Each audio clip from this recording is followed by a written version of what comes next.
el neoliberalismo.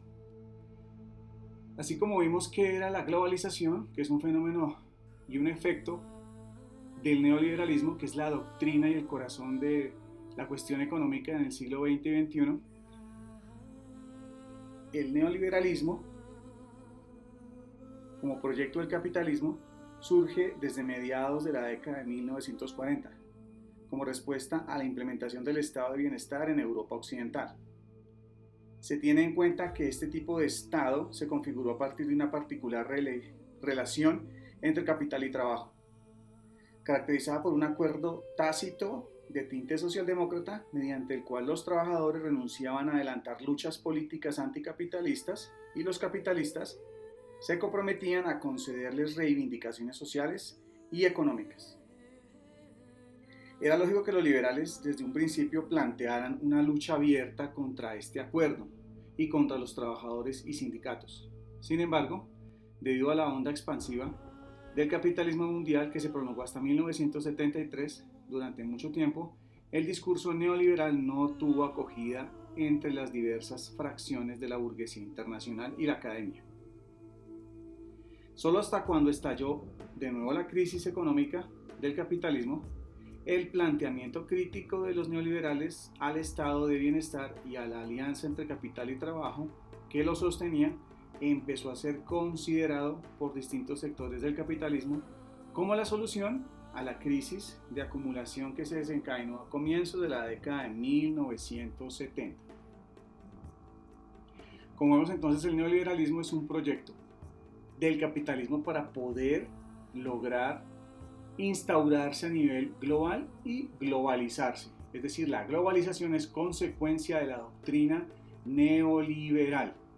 El título neoliberal es engañoso porque de liberal no tiene nada. Es un movimiento de neoconservadurismo en cuanto a lo económico.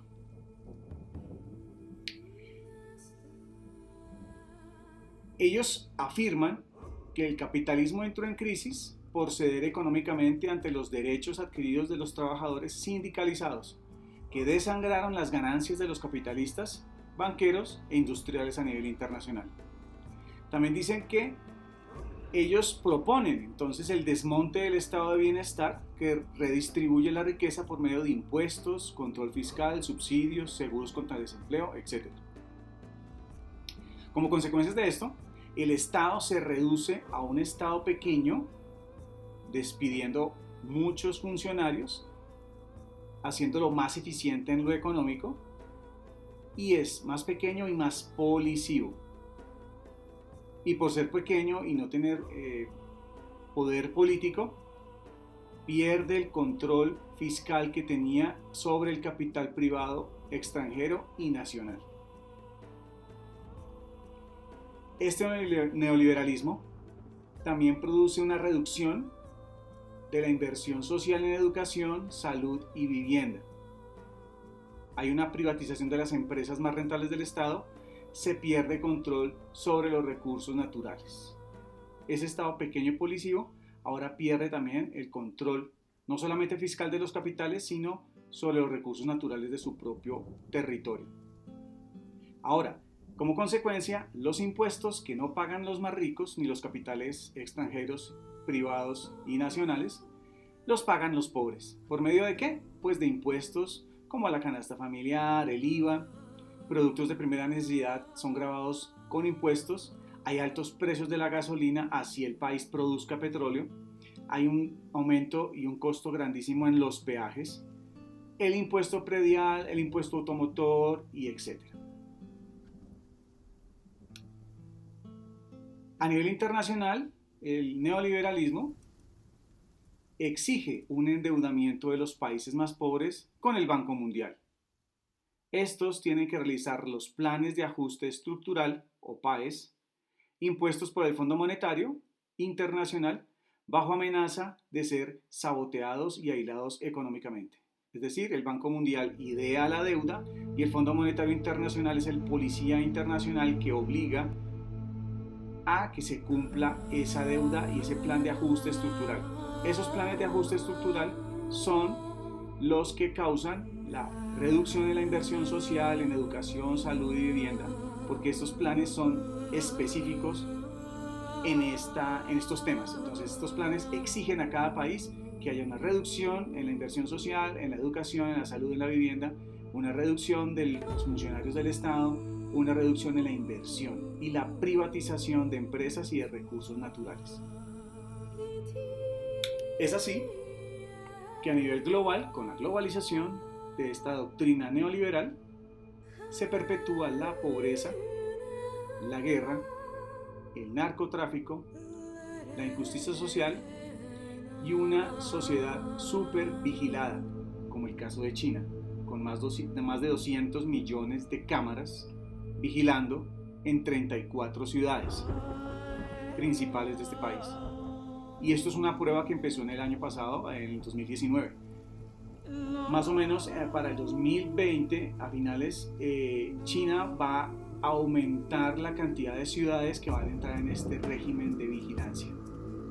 También, aparte del régimen de vigilancia, hay una variable que se llama crédito social, con el cual se evalúa el comportamiento ciudadano y de acuerdo al comportamiento ciudadano, si es políticamente correcto, si está de acuerdo con el Estado, tendrá una buena calificación y eso le permite acceso a créditos de vivienda, educación, tiquetes de primera clase, todas las facilidades a nivel social, económico y político. Pero si usted protesta, si usted no está de acuerdo, si usted es un periodista que informa sobre corrupción de funcionarios del Estado, entonces su crédito social se disminuye y entonces usted termina siendo un paria en su propia tierra porque no puede ni siquiera comprar lo básico, porque usted está exiliado a nivel económico en su propio país. Y la ciudad donde usted vive se convierte en una cárcel mental, psicológica y de una presión social increíble. Es así entonces que se reducen los derechos humanos, se sataniza la protesta social y se justifica la tortura y la desaparición forzada y los crímenes de Estado, con el pretexto de la seguridad. Me inquieta mucho cuando algún político en este país dice que la seguridad en Bogotá va a mejorar cuando metamos cámaras. ¿Será esa la solución?